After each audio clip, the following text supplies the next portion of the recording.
trong việc bố trí và thay đổi vị trí một số phần của ngôi nhà.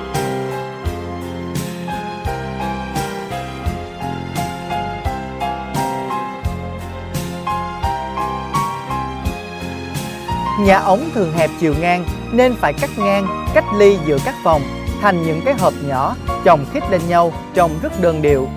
Đó là chưa kể sự ngăn cách này không hợp không khí sinh hoạt gia đình Việt Nam là thường phải quay quần trong một không gian chung. Kiến trúc lệch tầng là một trong những giải pháp hợp lý. Nhà lệch tầng sẽ có nhiều ánh sáng và thông thoáng hơn nhưng vẫn tận dụng được các không gian.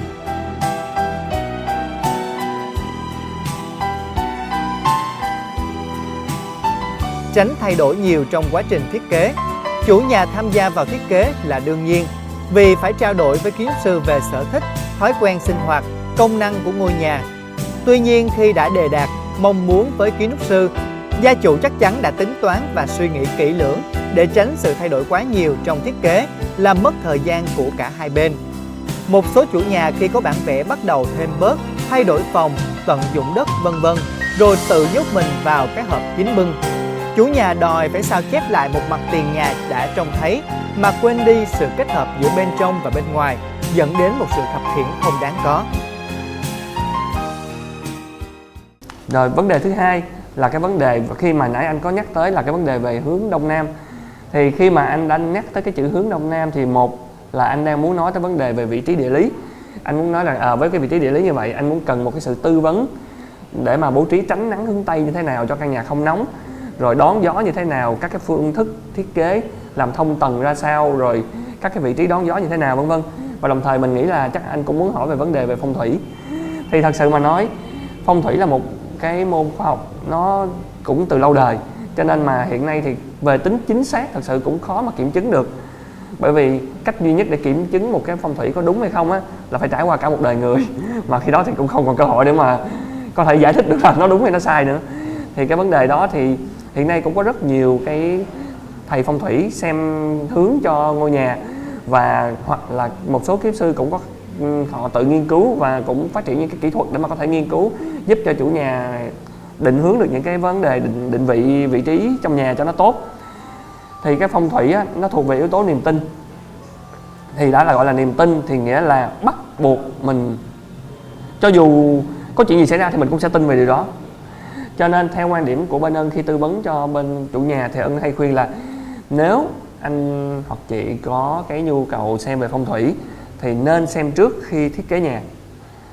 Bởi vì sao? Bởi vì trên một cái miếng đất của anh chị là cố định, miếng đất không bao giờ thay đổi được, trừ phi anh chị mua đất mới. Mà đất đã cố định thì khi mà một người thầy phong thủy xem, họ sẽ định vị những cái vị trí cố định trên đó. Ví dụ bếp anh nên nằm đâu cho tốt,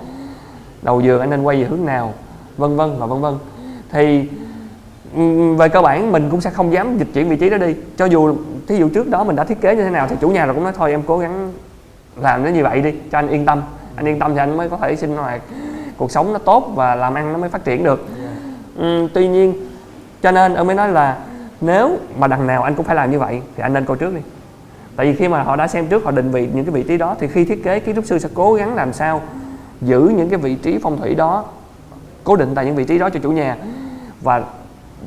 xoay sở bằng cách nào đó để mà tất cả công năng trong nhà nó phải phù hợp. Tuy nhiên cái gì cũng vậy, nó có hai mặt của nó có mặt tốt và mặt xấu.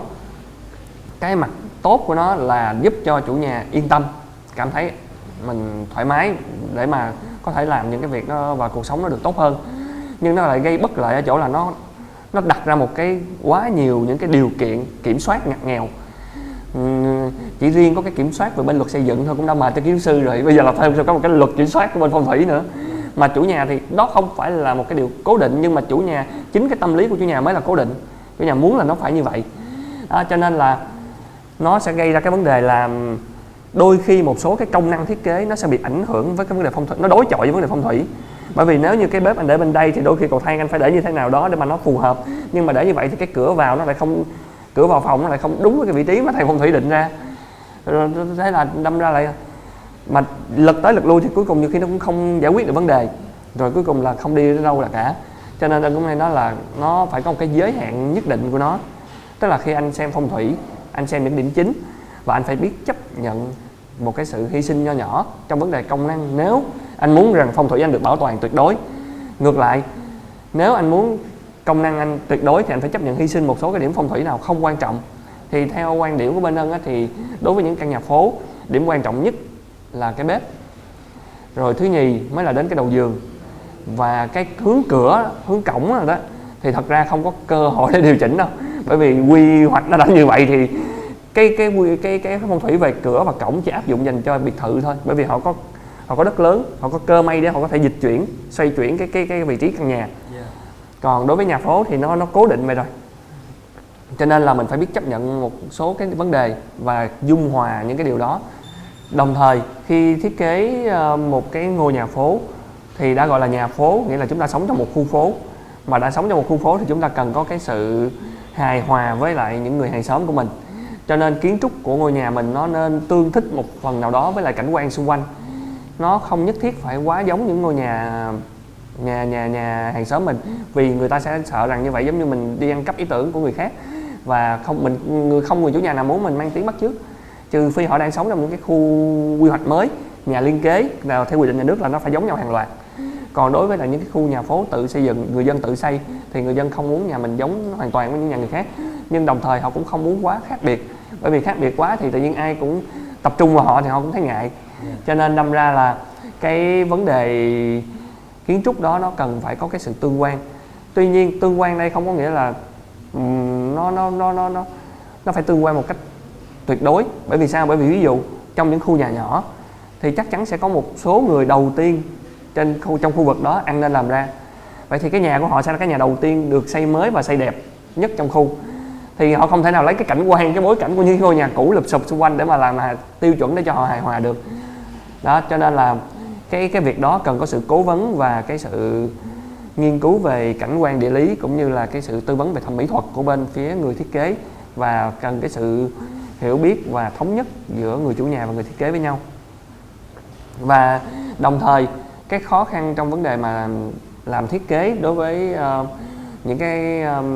nhà phố á, là cái vấn đề mà chủ nhà thường xuyên thay đổi ý kiến. Bởi vì có một cái vấn đề nó tương đối khó khăn là hầu như chủ nhà không làm về ngành xây dựng, cho nên họ sẽ không có khả năng hình dung về không gian, hình dung về bản vẽ kỹ thuật, cũng như hình dung về những cái vấn đề mà khó khăn trong vấn đề giải quyết giữa công năng, yếu tố kỹ thuật thông thoáng và đối với lại cái diện tích sử dụng và cái mỹ thuật chung của công trình. Thì khi mà nói cái ý kiến ra thì chủ nhà đôi khi sẽ nói một cách rất là sơ bộ, vì họ chưa chuẩn bị trước. Thì theo quan điểm của bên Ân thì nên có một cái cuộc gặp mà sau khi mà mọi người đã thống nhất là sẽ làm việc với nhau á, thì nên nói hết những cái tâm tư nguyện vọng và nói rõ một cách tối đa nhất những cái nhu cầu của mình, để rồi cái đơn vị thiết kế sẽ căn cứ vào những nhu cầu đó mà ra một cái phương án cho nó gần như là nó hoàn chỉnh và nó thống nhất với cái ý kiến. Việc đó thứ nhất nó sẽ giúp cho người chủ nhà nhanh chóng có một cái ngôi nhà bản thiết kế, một ngôi nhà ưng ý, và người kiến trúc sư sẽ thứ nhất là họ cảm thấy cái tâm lý họ thoải mái, thứ hai là họ cảm thấy họ có thể tập trung được vào cái phương án đó. Còn một người chủ nhà mà đôi khi người chủ nhà bản thân họ không biết rằng mình muốn cái gì, thì khi kiến trúc sư tư vấn là nhiều giải pháp thì bản thân họ cứ nói anh chị cũng không biết nữa, thôi em cứ làm đại đi. Cái đó là rất là nguy hiểm. Bởi vì khi làm đại như vậy á, nghĩa là mình đi giống như mình đi trong con đường mà mình không biết là mình đang đi về đâu. Mình cần phải biết cái mục tiêu mình sẽ đi đến thì mình mới đi đến được, chứ mình đi lan man cuối cùng mình sẽ kiệt sức. Thì người chủ nhà lúc đó sẽ chán nản vì thấy kiến trúc sư sao không làm gì mà mình cảm thấy vừa ý, bởi vì sao mình làm hoài mà thấy không ưng ý. Kiến trúc sư sẽ bắt đầu trở nên chán nản, bởi vì họ nói không biết người này muốn cái gì, mà trên đời thì có bao nhiêu là kiểu thẩm mỹ, bao nhiêu là kiểu bố trí công năng, làm sao mà có thể giống như là thử nghiệm hết tất cả những cái đó.